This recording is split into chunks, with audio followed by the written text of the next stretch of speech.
মামা উঠবে তারা রাখি।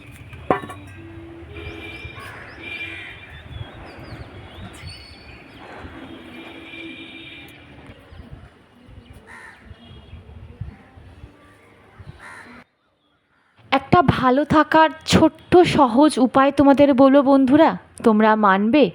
না না, কোনো টোটকা নয়, এটা একটা সুঅভ্যাস।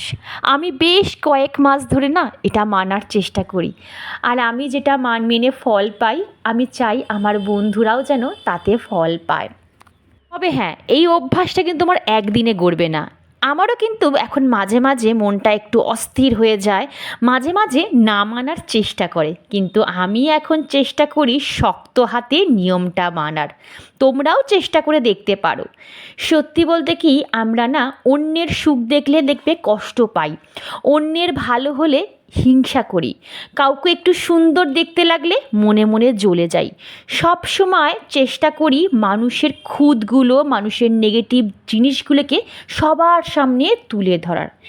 কেউ সত্যি যদি ভালো কাজ করে, জীবনে কষ্ট করে কিছু অ্যাচিভ করে, আমরা কি বলি, ওই তো চালাকি করেই এই সব অ্যাচিভ করতে পেরেছে, না হলে ওর কোনো যোগ্যতাই আছে নাকি এই সব অ্যাচিভ করার। আসলে কি বলতো, আমরা তো মানুষ, আমাদের মধ্যে এইগুলো আসবেই। যদি এর মধ্যে একটাও বদ অভ্যাস তোমার মধ্যে থেকে থাকে, আমি বলবো আজ থেকেই নিজেকে পরিবর্তন করে নাও। এত তাড়াহুড়ো করে না, আমায় আস্তে আস্তে যাবি।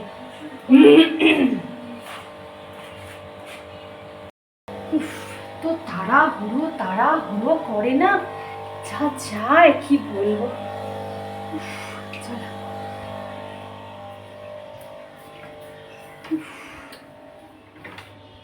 মানে 5 মিনিট যদি লেট হয়েছে, ওকে আর কে পায়? 5 মিনিট আগে যাবে তো 5 মিনিট পরে না, এত ইয়ে। তো চলো, ঘেমে স্নান হয়ে গেছি সকাল থেকে। মানে এই যতক্ষণ না আমার মেয়ে স্কুলে দুগ্গা করছে, ততক্ষণ না আমার মানে শ্বাস ফেলার টাইম নেই, শ্বাসটাকে ভেতরে আটকে রেখে বোধহয় কাজকর্ম করি। এই জন্য যেন আমার শুধু টেনশন হয়, এই জন্য যে ঠিকঠাকভাবে বেরোতে পারবে তো টাইমে টাইমে। পরীক্ষা বলে কথা না, এমনি ঠিক আছে, অসুবিধা নেই, পরীক্ষা না, এটা এমনি ওর মাথায় টেনশন ঘুরে, তারপর যদি দেরি হয়ে যায়। আমার তো হয়ে যায় আর ওর হয় না। মানে কি বলতো, ওই 2:30-3টে অবধির পরে তো সকালে ওর চোখ খোলে না, মানে ডেকে ডেকে বাবা বাছা ওট ওট করে মাথায় হাত বুলিয়ে বুলিয়ে তারপর ওকে তুলি, জানো কষ্ট হয়। কি করবো বলো, ঘুম তো পুরো ইনকমপ্লিট থাকে, দুপুরবেলা এসে আবার পড়তে থাকে, 2টো করে এক্সাম হচ্ছে, আজকে যেমন হিন্দি আর লিটারেচার আছে। তো এই হচ্ছে ব্যাপার বাবা, আর 2টো দিন হলে তারপরে মুক্তি, তারপরে 1-2 দিন বলবো একটু রেস্ট নে, তারপর আবার শুরু কর জার্নি। চলো আমি চাটা খেয়ে নিই, মা চা করে রেখেছে, মা একা একা চা খাচ্ছে। আজকে মেয়ের ইংলিশ পরীক্ষা আছে, লিটারেচার আর হচ্ছে হিন্দি, 2টো সাবজেক্ট একসাথে রয়েছে, বুঝলে, এই হচ্ছে ব্যাপার। সকালবেলা আমার মেয়ে যা যা ইউজ করে, এইটা ওর র্যাশের জন্য মাখে, ঠিক আছে, এটা ডক্টরেট, এটা আমি জাস্ট দেখাচ্ছি। এই যে এটা ডক্টরেট, ওর খুব র্যাশ যখন হয়, এই পরীক্ষা টরীক্ষা চলে তো ঠিকঠাক ঘুম হয় না, তখন ও এইটা মাখে।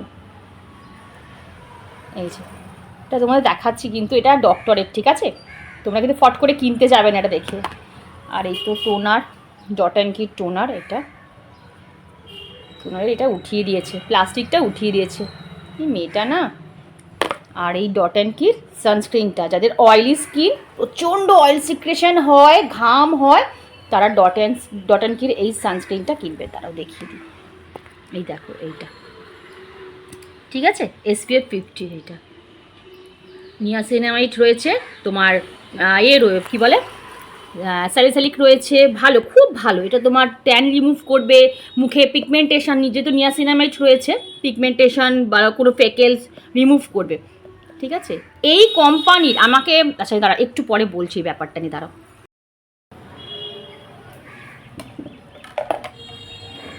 এই যে প্রত্যেক দিন আমার এখানটা গোছাতে গোছাতে অবস্থা খারাপ হয়ে যায়, কী করবো বলো তো।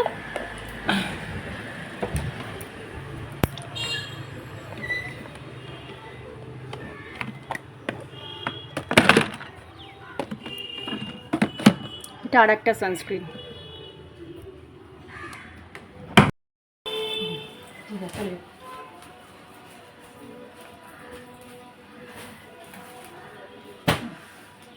হঠাৎ করে একটা কথা মনে পড়ে গেল। দেখবে আমরা যখন ছোটবেলায় ছিলাম বা আমরা ছোট ছিলাম বা এখনো দেখবে অনেক বাচ্চা কি করে, পরীক্ষার সময়, স্পেশালি পরীক্ষার সময় যে সাবজেক্টটা পরীক্ষা, সেই সাবজেক্টের বইগুলো হয়তো গাড়িতে পড়তে পড়তে গেল বা নিয়ে গেল, যে গেট যতক্ষণ না খুললো। আমি অনেকবার দেখেছি, আমি যখন আমার মেয়েকে ছোটবেলা দিতে যেতাম দেখেছি যে গেট খোলেনি, বইটা গেটের সামনে বসে বসে পড়ছে বা গাড়িতে যেতে যেতে পড়ছে।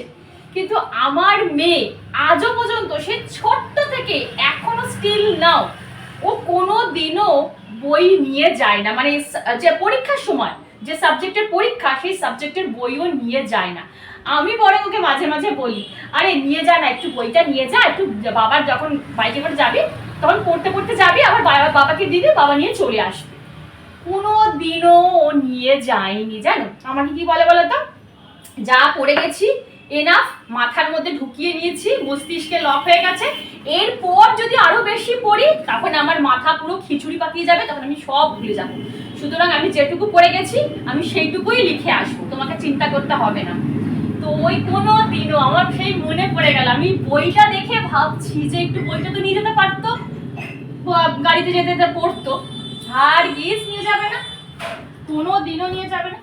বই শুধু পেনটা পকেটে গুজে আর যে মানে যে কটা জিনিস লাগে সেই সব নিয়ে চলে যাবে। এক একজনের না এক এক রকমের থিওরি, জানো তো, পড়াশোনা বলে সবকিছু এক একজনের এক এক রকমের থিওরি। আমি নিয়ে যেতাম, আমি বই মানে 2-3টে করে বই, সেগুলো আমি নিয়ে যেতাম, নিয়ে গিয়ে বাবা যতক্ষণ না গেট খুলছে ততক্ষণ পড়ে যাচ্ছি, গাড়িতে যেতে যেতে পড়ে যাচ্ছি, মানে অটোতে যেতে যেতে বলো, রিক্সা যেতে যেতে পড়ে যাচ্ছি, ঘোড়ার ডিম। তারপরে সব গুলিয়ে পাক হয়ে যেত, টেনশনে গুলিয়ে পাক হয়ে যেত। যাক বাবা, নিয়ে যায়নি ভালো। ও কোথায় তুলছি দেখো, দেখেছো তোমার এই গল্প করতে করতে ভুলভাল কাজ করে ফেলছি।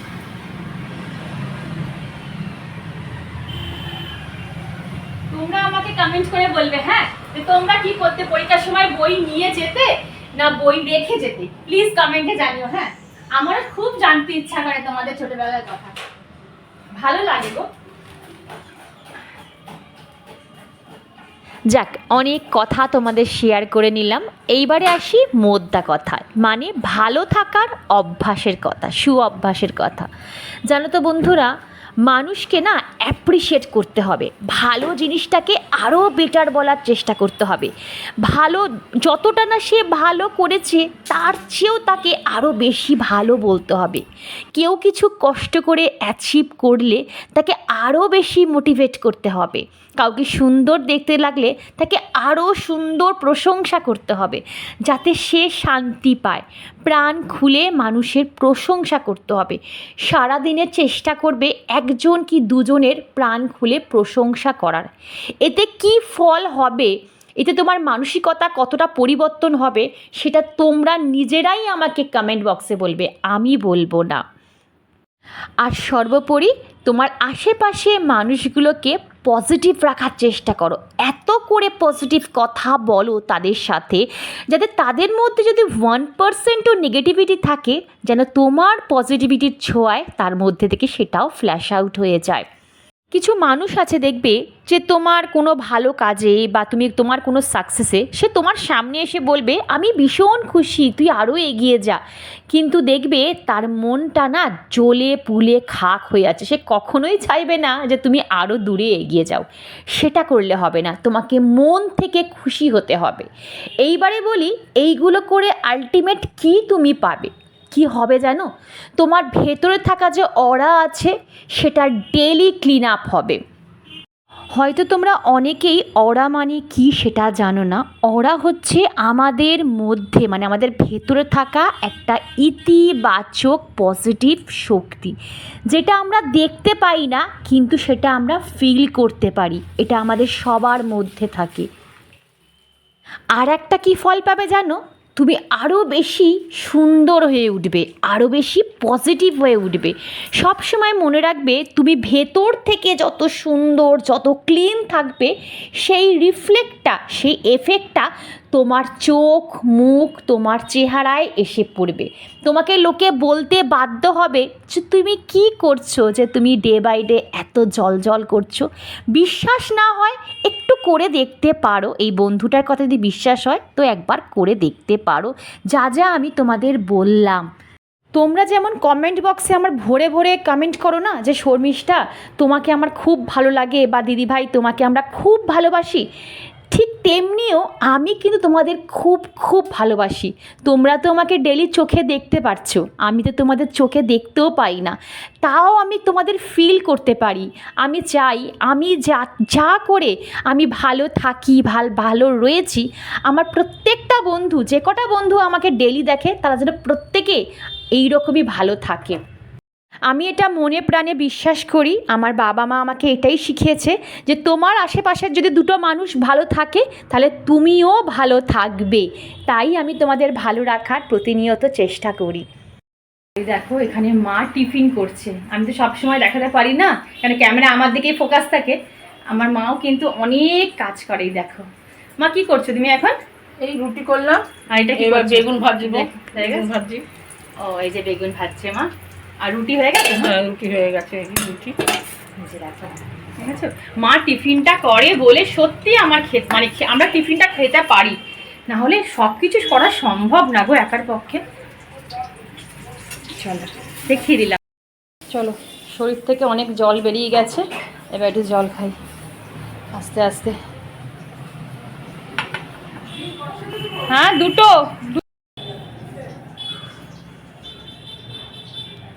ও ভুলেই গেছি যে বসে দিদির কথা মনে পড়ে গেল, ওই জন্য আমি বসে বসে জল খাচ্ছি।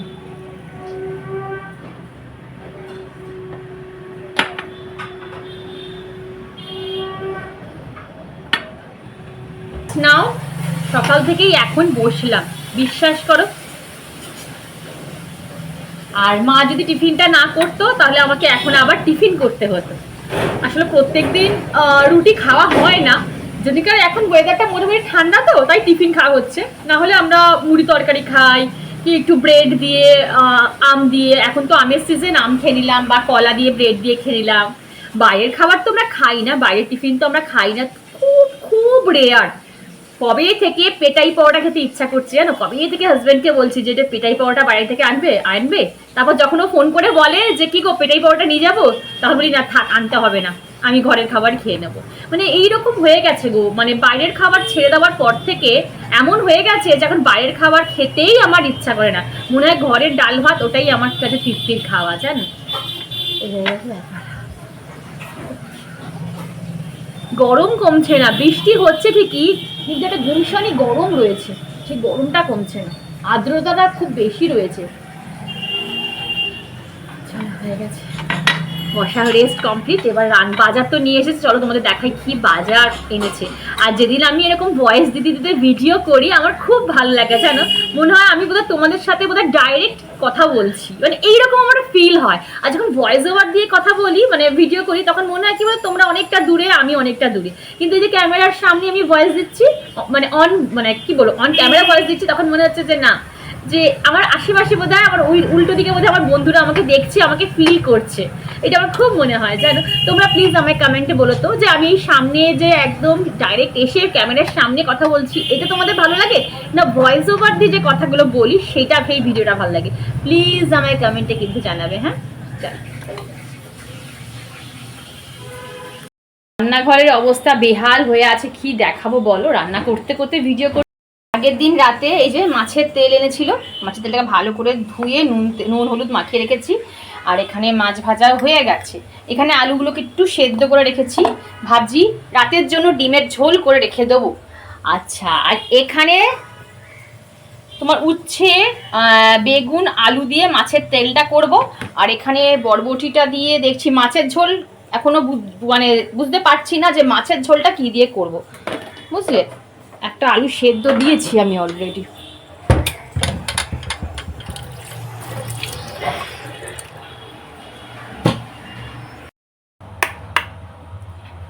আচ্ছা, নাইটি চেঞ্জ করে নিয়েছি, কাচতে গিয়ে নাইটিটা পুরোপুরি মানে কাচাকুচি করতে গিয়ে নাইটিটা পুরো ভিজে গেছিলো, ওই জন্য ভেতরে যেহেতু স্লিপলেস ওই জন্য আমি হাতে একটু এই কোটটা পরে নিয়েছি।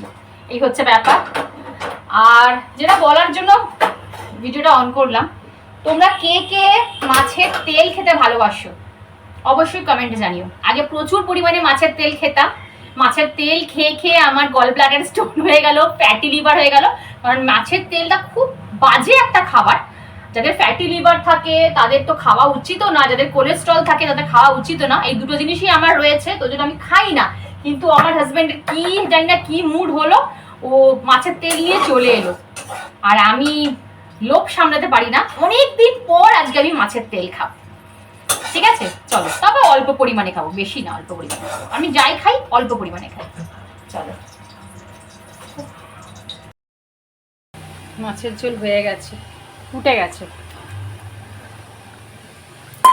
বরবটি দিয়ে, আলু দিয়ে, টমেটো দিয়ে ঝোল করেছি, হালকা হালকা পাতলা করে।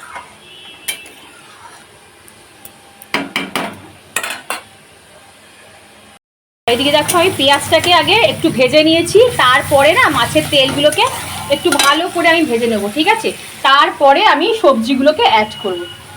রসুন তো অবশ্যই দেবো। আচ্ছা, তোমরা কিভাবে করো মাছের তেল রান্না? অন্য কোনো প্রসেস থাকলে আমার একটু কমেন্টে জানিও তো। ঠিক আছে, আমি তো এইভাবেই করি, যেভাবে করতে পারে দেখালাম।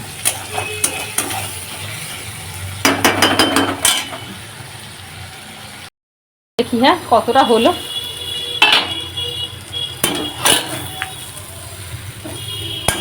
আর একটু হবে, অল্প তেল দিয়ে করছি তো, একদম মাখা মাখা হয়েছে। দেখেছো, একদম মাখা মাখা হয়েছে। জল দিইনি এখন, আমি ভাজতে ভাজতে দেখছি উঠছে, বেগুন আলু সব ভাজতে ভাজতেই সেদ্ধ হয়ে যাচ্ছে। ওই জন্য চাপা দিয়ে দিয়ে দিয়ে করছি। একটু চেকে দেখি হ্যাঁ কেমন হয়েছে।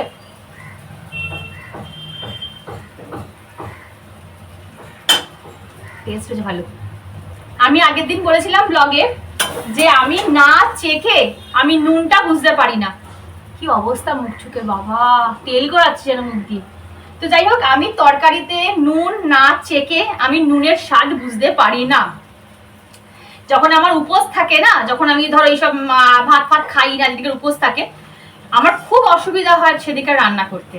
তো তোমরাও অনেকে আমায় কমেন্ট করে বলেছো যে শর্মিষ্ঠা, আমরাও নুন না চেখে আমরাও নুনের হাত বুঝতে পারি না। এটা অনেকের হয়, সে অনেক, তুমি যদি 15 বছর 20 বছরও তোমার যদি বিবাহিত সাংসারিক জীবন হয়ে যায়, তাও দেখবে নুনটা না চেখে কিন্তু ঠিকঠাক প্রপার বোঝা যায় না। আবার অনেকে সুন্দর বুঝে যায়। আর আজকে একদম তরকারিতে আমি মানে জল দিইনি, ভাজতে ভাজতে আমার উচ্ছে আলু সব সেদ্ধ হয়ে গেছে। চল এবার নামিয়ে নেবো, হয়ে গেছে।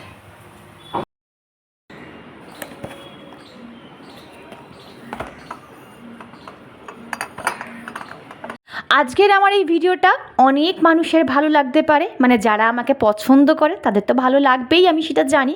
আবার কিছু মানুষের হয়তো এটা জ্ঞান মনে হতে পারে, যে যেটা যেমনভাবে নেবে, এটা তো আমার আর কিছু বলার নেই। তবে হ্যাঁ, ভিডিওটা আজকে আমি এখানেই এন্ড করছি, আর বড় করলাম না।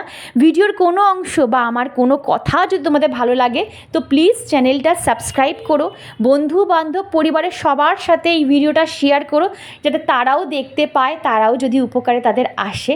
আর হ্যাঁ, ভালো লাগলে অবশ্যই একটা লাইক করো, কমেন্ট করতে একদম ভুলো না, কারণ সবসময় বলি তোমাদের কমেন্টই হচ্ছে আমার পথ চলার সঙ্গী।